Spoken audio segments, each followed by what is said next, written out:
कामचोर बहू। कांता बहन की दो बहुएं थी, बड़ी कल्पना और छोटी प्रिया। कल्पना का जैसा नाम वैसा ही काम। सारा दिन कल्पनाओं में रहती, ना कोई काम करती न कोई धाम।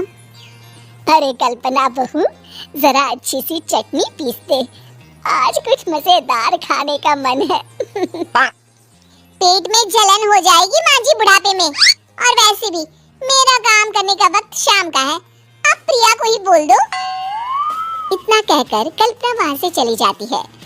कांता कल्पना के ऐसे रवैये से काफी परेशान रहती है। मैं बना देती हूँ माँ चटनी, ऐसा बोलकर प्रिया माँ को चटनी बनाकर प्लेट में खाने को देती है कि तभी वहाँ कल्पना आ जाती है। अरे वाह चटनी, जरा चख कर तो देखो, बड़े दिन हो गए। अरे नहीं बहू, तू तो रहने ही दे चटनी खाना, पेट में जलन हो जाएगी।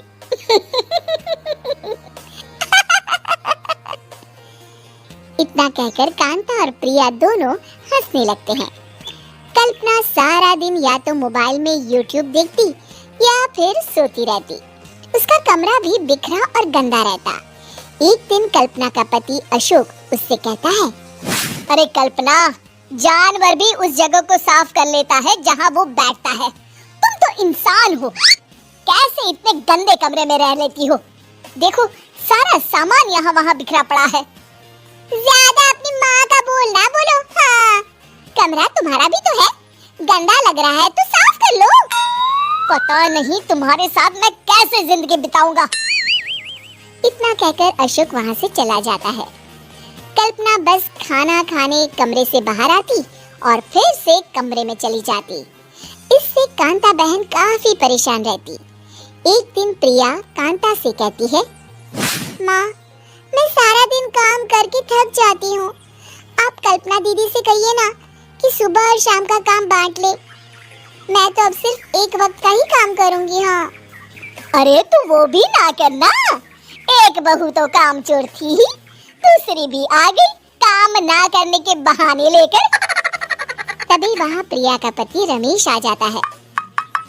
माँ, मैं देख रहा हूँ भाभी कोई काम नहीं करती, प्रिया सारा दिन घर और रसोई का काम करती है, अब कुछ करो ना माँ। कांता मन में कुछ सोचती है और कल्पना के पास जाती है। कल्पना फोन पर मेकअप करना देख रही होती है। कल्पना, तुम सारा दिन बस मोबाइल देखती हो, घर का कोई काम भी कर लिया करो। प्रिया सारा दिन काम करके थक जाती है, आज से मैंने फैसला किया है, एक वक्त का काम तुम करोगी, सुबह का खाना तुम बनाओगी और रात का प्रिया। आप लोगों ने काम को हवा बना रखा है। अरे पता नहीं थोड़ा सा ज्यादा काम करने में आप लोग घबरा क्यों जाते हैं। और हाँ, बहुत ज्यादा प्रिया की तारीफ मत करिए मेरे सामने, बड़ी बहू तो मैं ही रहूंगी। मैं कुछ नहीं जानती, कल सुबह मुझे वक्त से खाना चाहिए, रसोई में आ जाना, वरना कल से तुझे खाना नहीं मिलेगा। अगली सुबह कल्पना रसोई में नहीं आती है। वो देर से सोकर उठती है और बाहर आकर कहती है, अरे भूख लगी है, आज खाने में क्या है? इतनी देर हो गई, आज किसी ने मुझे उठाया भी नहीं, पता नहीं कहाँ है सब। कल्पना को घर में कोई नहीं दिखता। वो रसोई की तरफ जाती है जहाँ बड़ा सा ताला लगा होता है। अरे रसोई में ताला! ओह, मैं तो भूल ही गई थी। माँ ने आज से सुबह का खाना मुझे बनाने को कहा था। हे भगवान, इतने लोगों को खाना बनाना क्या आसान है? तभी घर के सारे सदस्य बाहर से वापस आते हैं। वाह माँ जी, मजा आ गया छोले भटूरे खाकर। मेरे मुंह में तो अभी भी स्वाद आ रहा है। अरे कल्पना, तेरे भरोसे रहते तो हम तो भूखे ही रह जाते। कल्पना को बहुत गुस्सा आ जाता है। अब बहुत हो गया, आज से मैं अपनी रसोई अलग कर रही हूँ, मैं अपना खाना खुद बना लिया करूँगी।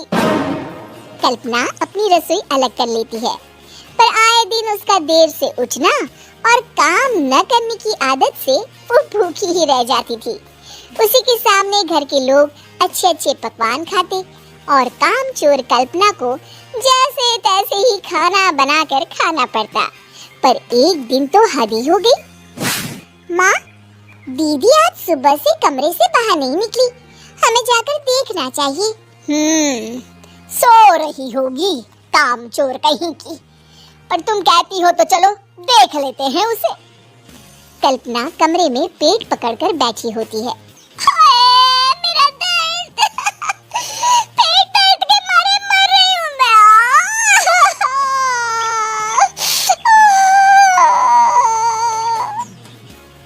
अरे दीदी, क्या हुआ? पेट में दर्द क्यों हो रहा है? डॉक्टर को दिखाया आपने? माँ, कल्पना खड़ी होती है और माँ जी के पास आती है। मुझे माफ कर दीजिए, अब से मैं सारे काम में मदद करूंगी, कभी आलस और काम चोरी नहीं करूंगी। हाँ हाँ, वो तो ठीक है, लेकिन अचानक क्या हो गया जो तू काम करने को तैयार हो गई? कामचोर कल्पना। माँ, लगातार बासी और उल्टा पुल्टा खाना खाने के कारण मेरे पेट में इंफेक्शन हो गया है। काम न करना पड़े इसलिए मैं 2 दिन का खाना एक दिन ही बना लेती थी।